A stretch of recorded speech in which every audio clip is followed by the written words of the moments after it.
I have a dream, that's all I need.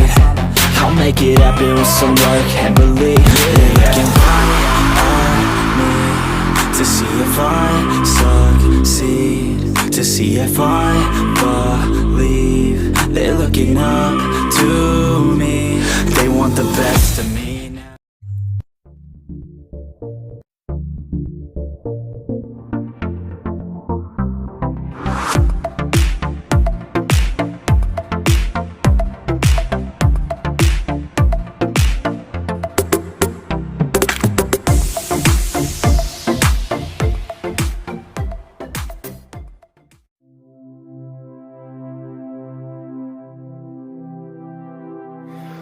जैसा कि आप देख सकते हैं, मैंने जब अपने सारे कॉनिकल फ्लास्क को ठंडा होने के लिए रख दिया था रूम टेम्परेचर पे, तो अब ये ऑलमोस्ट सभी सॉलिडिफाई हो गए हैं।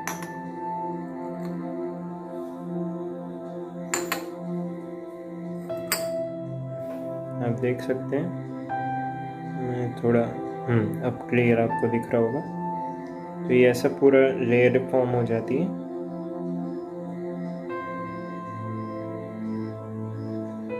और शायद ऊपर से तब आपको थोड़ा बहुत लिक्विडिश दिखेगा, पर मोस्टली आपका हमेशा वो सॉलिडिफाई हो जाएगा अगर आपने इनफ और अप्रोप्रिएट अमाउंट में डाला है तो। सबसे कूल इसी की सरफेस दिख रही है। अब क्लियर है। इसमें से पूरा अर्थक्वेक टाइप सरफेस है। तो अब हम इन सब में अपने कल्चर्स को इनोक्यूलेट करेंगे। हम पहले डिसाइड करेंगे कि कौन से कलर बैंड वाले में किस तरह का हमें सैंपल या कल्चर चाहिए, और फिर हम कॉटन प्लग को निकालेंगे और फिर स्टेराइल स्वॉप्स की मदद से उसको इसमें रब कर देंगे, ताकि जो भी कंटेमिनेंट या माइक्रोब स्टेराइल स्वैब पे होगा वो इसके अंदर आ जाएगा। तो अब गाइस हम अपने एक्सपेरिमेंट के इनोक्यूलेशन वाले पार्ट के तरफ बढ़ रहे हैं। तो मैं सबसे पहले तो जो इंग्रेडिएंट्स इसमें यूज़ कर रहे हैं उसका थोड़ा आइडिया दे देता हूँ, और मतलब कैसे एग्जीक्यूट करना है उसका भी। तो फर्स्टली तो ये सैनिटाइज़र है। सैनिटाइज़र क्यों यूज़ करें उसका मैं आपको आगे एक्सप्लेन करता हूँ। फिर ये स्टेराइल स्वैब्स हैं। एक्चुअली ये वो वाले स्वैब्स हैं जो कोविड के रैपिड एंटीजन टेस्ट में यूज़ होते हैं। अगर ये आपके लिए फाइंड करना मुश्किल हो तो आप इसकी जगह या तो अमेज़ॉन से नॉर्मल स्वैब्स ऑर्डर कर सकते हैं, या फिर जो रेगुलर स्वैब्स होते हैं उनको ही आप स्टेराइल कर सकते हैं। बस ये मेक श्योर करना है आपको कि उसका जो प्लास्टिक पार्ट है वो स्टीम से एक्सपोज नहीं होना चाहिए। और मेरा यहाँ पे इसको यूज़ करने का रीज़न ये है क्योंकि मैं नॉर्मल मेसन जार्स की जगह कॉनिकल फ्लास्क यूज़ कर रहा हूँ। तो अगर मुझे जैसे आप देख सकते हैं, तो अगर मुझे स्वैब्स को अंदर तक पहुंचाना है तो मेरी स्वैब्स को लंबा होना ज़रूरी है। तो ये थोड़ा एडवांटेज देते कि मैं जो इसकी साइड की ग्लास सरफेस है उसको मैं टच नहीं करूँगा चाह के भी, क्योंकि ये ऑलरेडी इतना लंबा है तो वो इजीली नीचे तक रीच हो जाएगा। प्लस अगर सपोज जैसे आपसे एक्सीडेंटली फ्लास्क अंदर की साइड से टच हो जाता है, लाइक अगर आपके पास बहुत लंबा स्वैप नहीं है और आपका जार बहुत बड़ा है, तो उस केसेस में आप ये ऐसे अल्कोहल स्वैप्स यूज़ कर सकते हैं उस पर्टिकुलर सरफेस को स्टेराइज करने के लिए, डिसइंफेक्ट करने के लिए। और ये छोटा सा दिया क्यों रखा है, तो यूजुअली जब लैब्स में ये एक्सपेरिमेंट्स करे जाते हैं तो ये लैमिनार एयर हुड के अंदर करा जाता है, जो कॉन्स्टेंटली नीचे की तरफ क्लीन एयर फ्लो करता है, ताकि कुछ भी कंटेमिनेंट हमारे थ्रू या बाहर की एयर से सैंपल्स पे ना आए। और यहाँ पे ऐसा सब पॉसिबल नहीं है, तो थोड़ा उसको रियलिस्टिक फील देने के लिए उस लैब्स में बर्नसन बर्नर के पास ही मतलब मोस्टली ये सब करा जाता है, इनोकुलेशन पार्ट और जो भी मतलब कल्चर्स को ट्रांसफ़र करना और सब। तो थोड़ा सा लेबोरेटरी फील या फिर कह सकते हैं लेबोरेटरी प्रैक्टिस को रेप्लिकेट करने के लिए मैं इसका यूज़ कर रहा हूँ। और जब आपका इनोकुलेशन हो जाए उसके बाद आप कॉटन प्लग को एल्युमिनियम फॉइल से कवर कर सकते हैं, ताकि सपोज जैसे अगर कोई लिक्विड फॉर्म में ड्रिपिंग हो जाती है अंदर, और जो ये कॉटन तो नॉन एब्जॉर्बेंट है, बट सपोज आप अगर आपके पास जार लीड्स ना हो और आप कुछ और यूज़ कर रहे हो, तो उस केस में ये एल्युमिनियम फॉइल थोड़ा एक्स्ट्रा प्रोटेक्शन देगा आपको कि आपका वो सैंपल कंटेमिनेट ना हो। तो अब मैं आगे के पार्ट पे बढ़ता हूँ कि हम इसे एग्जीक्यूट कैसे करने वाले हैं। तो यहाँ पे मैंने एक्चुअली जार्स को बैच में डिस्ट्रीब्यूट कर दिया है। तो ये जो एक बैच है जिस पे वाइट रबर बैंड है, वो हमारा कंट्रोल जार है या कंट्रोल फ्लास्क बोल सकते हैं। तो इस फ्लास्क में मैं कोई भी कल्चर नहीं उगाऊंगा, ये जैसा मीडियम है वैसा ही रहेगा। और ये जो 3 है वो बेसिकली हमारे हैंड के रिलेटेड है।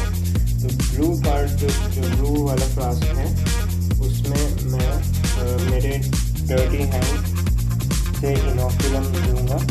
इनोकुलम इन द सेंस मैं अपने हाथ के ऊपर बिना हैंड वॉश किए हुए स्वॉप्स को रब करूँगा, और फिर उससे देखूँगा कि क्या मेरे डर्टी हैंड से कैसा टाइप का कल्चर मिल सकता है।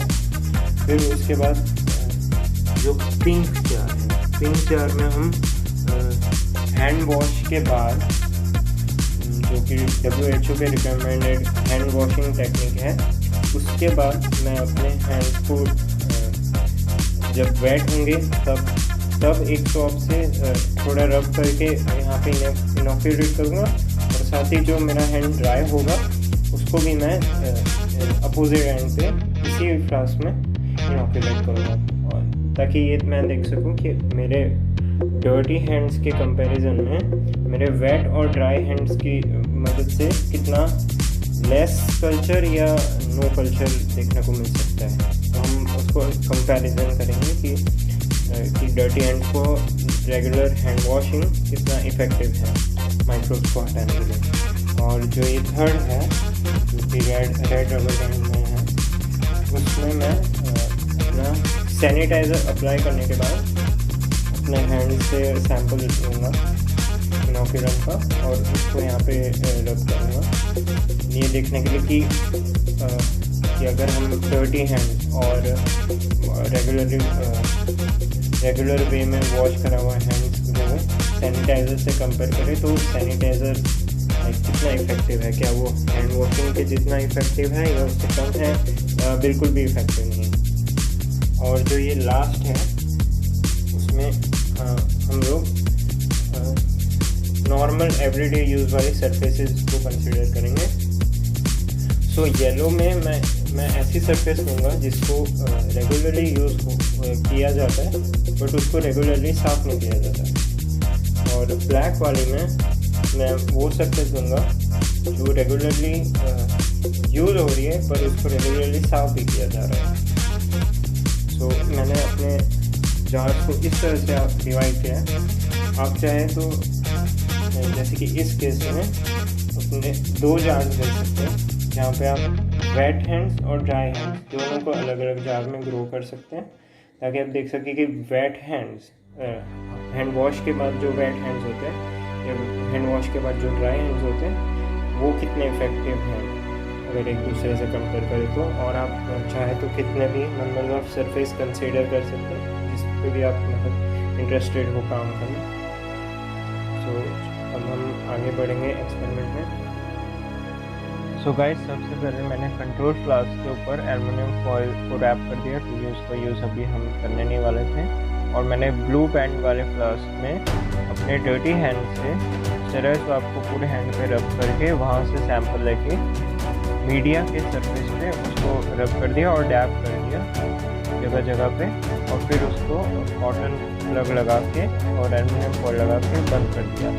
फिर मैंने जो रेड पेन वाला फ्लास्क था उसके लिए अपने हैंड्स को पहले WHO के रिकमेंडेड हैंड वॉशिंग टेक्निक से वॉश किया और फिर अपने हैंड का सैंपल लिया और उसको भी इनॉक्यूलेट कर दिया मीडिया के ऊपर। फिर मैंने अपने हैंड्स को एयर ड्राई होने के लिए रखा और फिर एयर ड्राई होने के बाद मैंने वापस अपने हैंड्स से सैंपल लिया और मैंने उसको उसी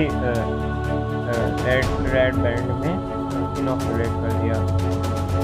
फिर उसके बाद मैंने पिंक बैंड वाले में के लिए अपने हैंड्स को पहले डर्टी किया, फिर उसको ऊपर हैंड सैनिटाइज़र अप्लाई करके वहाँ से सैंपल लिया और फिर मैंने अपने हैंड से वापस सैंपल कलेक्ट करने की कोशिश की और उसको इनॉक्यूलेट कर दिया मीडिया के ऊपर और फिर उसको कॉटन प्लग लगा के और एल्युमिनियम फॉयल लगा के सील कर दिया। फिर मैंने येलो बैंड के लिए माइक्रोवेव के हैंडल के ऊपर से फ्रंट साइड और बैक साइड हैंडल के दोनों जगह से सैंपल इकट्ठा किया स्टेराइल स्वाब पे और फिर उसको भी इनॉक्यूलेट कर दिया येलो बैंड वाले फ्लास्क के अंदर। और ब्लैक बैंड वाले फ्लास्क के लिए मैंने स्पून के ऊपर पूरी तरह से अपने स्टेराइल स्वाब को रब किया और फिर उसको वापस मीडिया के ऊपर रब करके इनॉक्यूलेट कर दिया।